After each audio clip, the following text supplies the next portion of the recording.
Hello everyone. तो ये है रिसोर्सेज एंड डेवलपमेंट का पार्ट 2। तो इसमें हम पढ़ने वाले हैं रिसोर्सेज के टाइप्स के बारे में। देखिए, रिसोर्सेज जनरली तो हमने देखा कि क्या होते हैं, but according to different conditions और डिफरेंट फैक्टर्स उनके डिफरेंट टाइप्स होते हैं। जैसे कि ओरिजिन का मतलब क्या होता है, तो आगे हम देखते हैं। एग्जॉस्टिबिलिटी, ओनरशिप और स्टेटस। मतलब ये देखिए, ये 4 फैक्टर्स पर, मतलब on the basis of this 4 factors resources are divided respectively. मतलब ओरिजिन के मैटर में अलग अलग, एग्जॉस्टिबिलिटी के मैटर में अलग अलग, ओनरशिप के मैटर में अलग अलग और स्टेटस ऑफ डेवलपमेंट के मैटर में अलग अलग। तो मैं आपको रिकमेंड करूँगा कि आप स्क्रीनशॉट ले लें इसका, क्योंकि आपको काम आएगा, क्योंकि इससे आपको इजी रहेगा याद करने को सारे टाइप्स और उसके सब टाइप्स। सो पहले देखते हैं types of resources on the basis of origin. Origin का मतलब होता है फॉर्मेशन, या फिर कहेंगे हम बर्थ ये वर्ड भी कह सकते हैं। मतलब जब ये फॉर्म हुआ था, मतलब जब ये जन्मा था या बना था।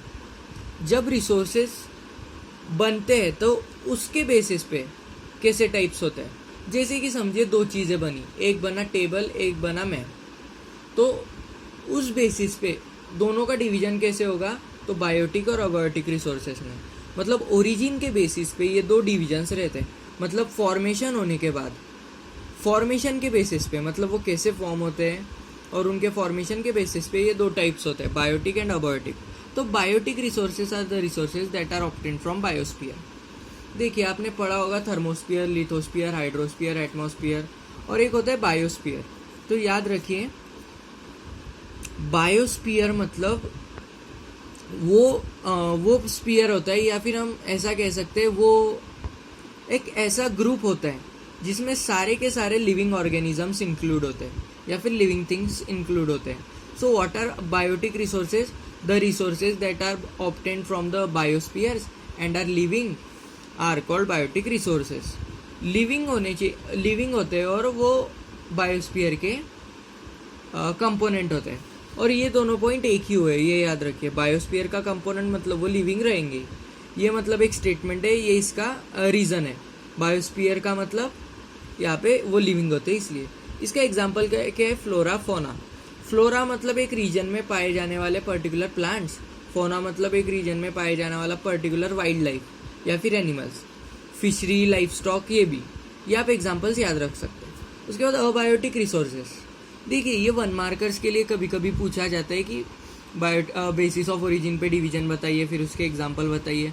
और एक चीज़ कभी कभी पूछ लेते हैं कि 5 मार्कर्स के लिए, मतलब 5 मार्कर्स में, कि चारों, मतलब जो है ये जो फ्लो चार्ट मैंने बताया आपको, सिंपली इसको इलेबोरेट करने को बता देते हैं। मतलब explain the types of resources on the basis of different factors.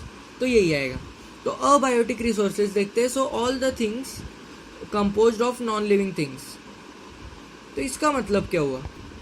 ये स्टेटमेंट थोड़ी इनकम्प्लीट लगेगी आपको, और ये ट्रू भी है, ये थोड़ी इनकम्प्लीट स्टेटमेंट है, तो इसको हम पूरी करते हैं। So what are abiotic resources? All those things composed of non living things constitute the abiotic resources. So what are abiotic resources? और एक डेफिनेशन ले लीजिए, ऑल द रिसोर्सेज और all the things that are non living compose और make और constitute abiotic resources. इसमें याद रखिए, इसमें नॉन लिविंग थिंग्स होती है, इसमें वही रिसोर्सेज इंक्लूड होते हैं जो नॉन लिविंग होते हैं, मतलब उनमें जान ना हो, वो ग्रो ना करे वो। जैसे कि लिथोस्फीयर, एटमॉस्फेयर, हाइड्रोस्फीयर। लिथोस्फीयर किससे रिलेटेड है? तो सॉइल से। जैसे कि आपको पता है, सॉइल थोड़ी ना लिविंग है, मतलब हम ऐसा लैंड कहेंगे, लैंड। हाँ, क्योंकि देखिए, आप एक पार्टिकल उठाइए सॉइल का, वो थोड़ी ना लिविंग रहेगा। Soil is a living component, but वो अलग बात है, वो आगे पढ़ेंगे हम। बट याद रखिए, लिथोस्फीयर, एटमॉस्फेयर में गैसेस वगैरह आएगी, ऑक्सीजन, हाइड्रोजन। हाइड्रोस्फीयर में हर एक वाटर बॉडी आएगी, जैसे कि एक छोटे से छोटी बूंद पानी की से लेके एक बड़ा सा बड़ा ओशन, जैसे कि पैसिफिक ओशन। तो अबायोटिक रिसोर्सेज के एग्जांपल वाटर, जैसे कि हमने देखा, रॉक्स लिथोस्फीयर का पार्ट हुए, और मेटल्स भी लिथोस्फीयर के पार्ट हो चुके हैं।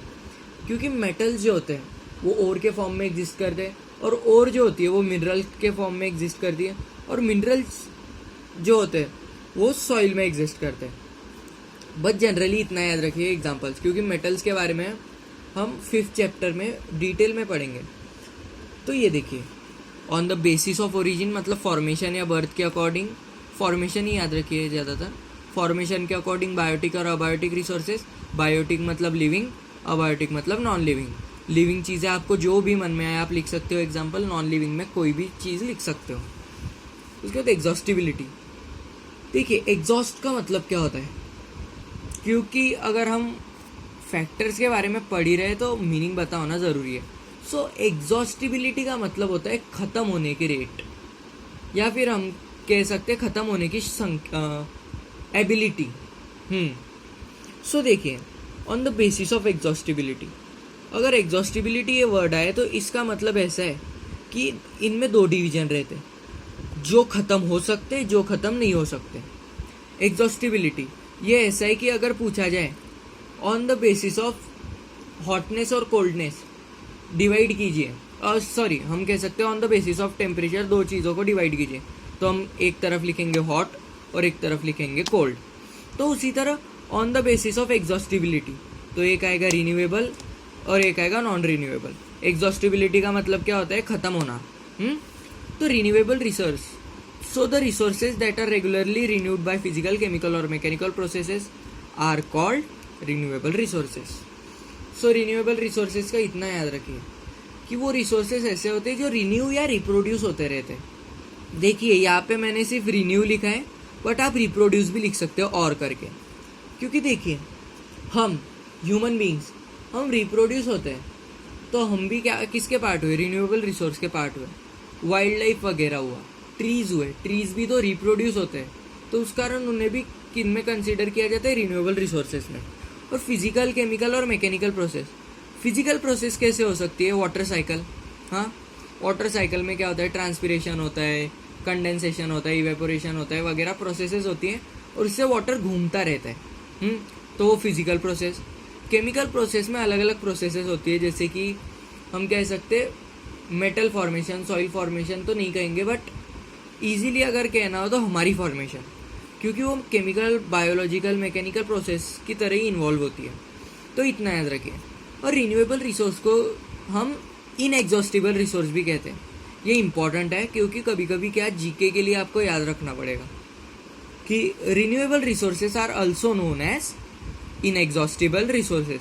इनएग्जॉस्टिबल रिसोर्सेज इसलिए क्योंकि ये कभी ख़त्म नहीं होते जनरली कहा गया है, क्योंकि हम आगे देखते हैं कि जनरली ही मैंने क्यों कहा, क्योंकि ये बुक में पॉइंट नहीं दिया है, बट आपको समझना ज़रूरी है, because understanding is more important than the concept itself. और एक बात, इन्हें रिप्लेनिशेबल रिसोर्सेज भी कहा जाता है।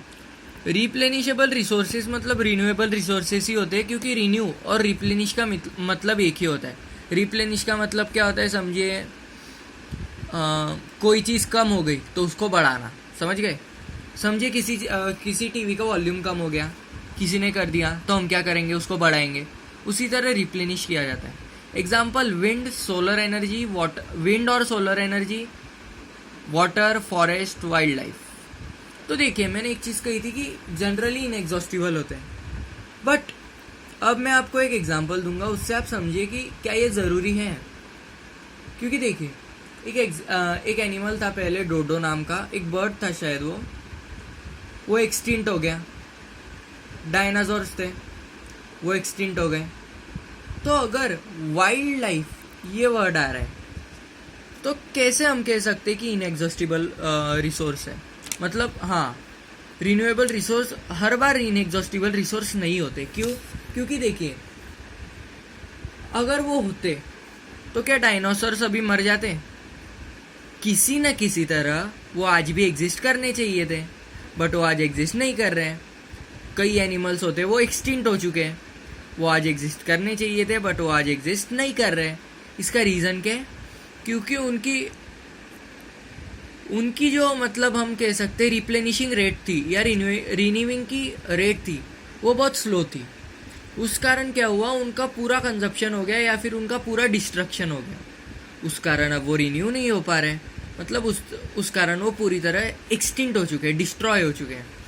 और बस ये भी याद रखिए, ये ज़्यादातर पूछा तो नहीं जाता, बट फर्दर डिवीजन मतलब रिन्यूएबल रिसोर्स का के दो डिविजन्स होते हैं, एक है बायोलॉजिकल और एक है फ्लो, या फिर हम कंटिन्यूस कहेंगे। कंटिन्यूस और फ्लो ये दोनों एक ही होते हैं, और दूसरा होता है बायोलॉजिकल। तो बायोलॉजिकल में क्या आएगा तो हम कह सकते हैं फॉरेस्ट लाइफ आएगी, वाइल्ड लाइफ आएगी। बायोलॉजिकल मतलब लिविंग कंपोनेंट्स, हाँ, और कंटिन्यूस और फ्लो में नॉन लिविंग कंपोनेंट्स। इतना याद रखिए, इससे आपको इजी पड़ेगा। मतलब कंटिन्यूस और फ्लो में आएगा वाटर, क्योंकि वो नॉन लिविंग होता है, और बायोलॉजिकल में आएगा क्या, तो लिविंग कंपोनेंट्स, जैसे कि फॉरेस्ट या फिर हम कह सकते हैं वाइल्ड लाइफ। दो एग्जांपल्स। उसके बाद देखते हैं हम नॉन रिन्यूएबल रिसोर्स के बारे में। सो नॉन रिन्यूएबल रिसोर्स क्या होते हैं? देखिए, रिन्यूएबल तो पढ़ लिया, बट नॉन रिन्यूएबल भी मतलब अगर एग्जॉस्टिबिलिटी पे आया ही तो पढ़ लेते हैं। So non renewable resources occur over very long biological time. देखिए, कभी कभी आप कभी नहीं सुनोगे मतलब कि वेरी लार्ज बायोलॉजिकल टाइम कहा जाता है, क्योंकि देखिए टाइम अगर देखा जाए तो ऐसा जाता है, ये देखिए एक लाइन की तरह जाता है वो। तो लाइन की तरह जा रहा है तो मतलब अगर सांप है, सांप अगर बड़ा है तो हम बड़ा सांप नहीं लंबा सांप कहेंगे। अगर बच्चा है कोई, उससे कह सकते कि बड़ा है समझ रहे हो? तो time, very long biological time. तो बायोलॉजिकल टाइम का मीनिंग क्या होता है? तो देखिए, माँ के पेट में बच्चा कितने महीने तक रहता है? अराउंड 9 मंथ्स, तो वो उसका बायोलॉजिकल टाइम हो गया। उसी तरह जो फॉर्मेशन का टाइम होता है उसे बायोलॉजिकल टाइम कहते हैं। हाँ, समझ गए? So it occur over very long biological time, क्योंकि ये जो प्रोसेसेस होती है वो बहुत स्लो होती है इस केस में। So how it takes millions of year for formation. Millions of year से आप समझ रहे हो इसका रीज़न क्या है? इसका सिंपल रीज़न समझिए कि ये जो प्रोसेसेस होती है इस केस में वो बहुत स्लो होती है। जैसे कि हम कह सकते हैं सॉइल की फॉर्मेशन। सॉइल जो होता है लाखों करोड़ों साल के प्रोसेसेस के बाद ही फॉर्म होता है। कैसे? तो वेदरिंग होती है, फिर इरोजन होता है, कई प्रोसेसेस होती हैं, उसके बाद सॉइल फॉर्म होती है। रॉक्स की वेदरिंग होती है, फिर सॉइल फॉर्म होती है, और वो जल्दी नहीं होती। उसके बाद याद रखिए, नॉन रिन्यूएबल रिसोर्सेज के दो टाइप है, recyclable and non recyclable. Recyclable का एग्जांपल है मेटल्स, नॉन रिसाइक्लेबल का है फॉसिल फ्यूल्स। समझिए आपने पेट्रोल यूज़ कर लिया तो पेट्रोल तो गायब हो जाता है ना गाड़ी स्कूटर में से। स्कूटी में आपने समझिए पेट्रोल डाला, उसकी टंकी चेक करना बहुत बार चलाने के बाद, जब कांटा एम्प्टी पे आ जाएगा आपको कुछ नहीं मिलेगा, क्योंकि वो वेपराइज हो जाता है। तो हम क्या उसको रीयूज़ कर सकते हैं? नहीं कर सकते। रिसाइकल कर सकते हैं? नहीं कर सकते। रिसाइकल नहीं कर सकते मेनली। बट मेटल्स का केस क्या होता है? मेटल समझिए, अभी मैंने मेरे गेट के लिए एक मेटल यूज़ किया, समझिए आयरन यूज़ किया, लोहे का गेट बनाया। अब वो पुराना हो गया, अब मैं क्या कर सकता हूँ? उसको फिर से रिसाइकल करके उसका कोई दूसरा प्रोडक्ट बना सकता हूँ। समझ गए? तो इसी तरह ये डिवीजन होता है। And limited and can get exhausted. देखिए, ये लिमिटेड होते हैं, क्यों? क्योंकि ये रिन्यू नहीं होते। रिन्यू क्यों नहीं होते? तो वो प्रोसेसेस ही नहीं होती कि वो उसे रिन्यू कर सके। तो कैसे? तो समझिए, मैं दो चीज़ों के एग्जांपल से समझाता हूँ आपको। मतलब एक चीज़ है हवा, और एक तरफ है हम कह सकते हैं किंडर जॉय। आपको अगर मैंने कहा सांस लीजिए, सांस लीजिए, सांस लीजिए, तो आप उसमें सोचना पड़ेगा कि आपको, आप कितनी भी देर तक लोगे आपको सांस मिलती रहेगी। बट मैं बोलूँगा लाइफ टाइम किंडर जॉय खाइए, तो किंडर जॉय तो मतलब पर्टिकुलरली एक फिक्स अमाउंट में रहेंगे, तो एक ना एक टाइम को वो ख़त्म हो जाएंगे कि नहीं। ये बहुत फुद्दू एग्जाम्पल था, सॉरी। और एक एग्जाम्पल से समझाता हूँ, ये बहुत बकवास एग्जाम्पल था, इसे ज़्यादा माइंड में ना रखें। हाँ, तो इजीली समझिए कि सोलर एनर्जी है और एक तरफ फॉसिल फ्यूल है। तो अगर आप देखोगे, हम सोलर एनर्जी को कितना भी यूज़ करें वो ख़त्म नहीं होगी। बट आजकल आप देख रहे हो कि फॉसिल फ्यूल जो होते हैं, फॉसिल फ्यूल ख़त्म हो रहे हैं। उस कारण क्या हो रहा है? तो सोलर एनर्जी का जो है डिमांड बढ़ रहा है। जैसे कि हम कह सकते हैं इलॉन मस्क की टेस्ला मोटर्स जो कंपनी है वो इलेक्ट्रिकल कार्स को प्रोड्यूस कर रही है एट लार्ज एक्सटेंट, और उन्होंने मतलब पूरी डेफिनेशन बदल दी इलेक्ट्रिक कार्स की। पहले क्या माना जाता था कि वो स्लो रहेगी, इनएफिशिएंट रहेगी, बट आप देखिए उनके मतलब वेब पेजेस पे वगैरह कि कैसे होते हैं वो। सो यही है कि नॉन रिन्यूएबल रिसोर्सेज में क्या होता है, जो प्रोसेसेस होती हैं वो बहुत ही स्लो रेट पे ऑकर करती है। उस कारण क्या होता है, ये रिन्यू नहीं हो पाते, और रिन्यू नहीं हो पाते तो क्या होता है, ये लिमिटेड रह जाता है। लिमिटेड होने के कारण क्या होता है, इनके डिवीजन रिसाइक्लेबल और नॉन रिसाइक्लेबल रहते हैं और ये एग्जॉस्ट हो सकते हैं। क्योंकि कोई चीज़ अगर लिमिटेड है तो उसको ख़त्म करना क्या मुश्किल बात है। जैसे कि हमारी लाइफ, हम ज़्यादा से ज़्यादा कितने साल जिएंगे, मतलब मैं तो चाहता हूँ आप ज़्यादा साल जियो, बट इन जनरल समझिए मेरा एग्जांपल, मैं ज़्यादा से ज़्यादा 60, 70, 80 और अगर मैक्स लिया जाए तो 90 साल, जो बहुत मुश्किल है तो इतना, तो मतलब एक फिक्स अमाउंट है जो कभी ना कभी ख़त्म होगा। उसी तरह रिसोर्सेज, मतलब नॉन रिन्यूएबल रिसोर्सेज भी एक फिक्स अमाउंट है जो कभी ना कभी ख़त्म होगा। सो अगले पार्ट में हम पढ़ेंगे on the basis of ownership the division of resources. So I hope you loved the video. Keep watching, keep liking, keep subscribing. Thank you.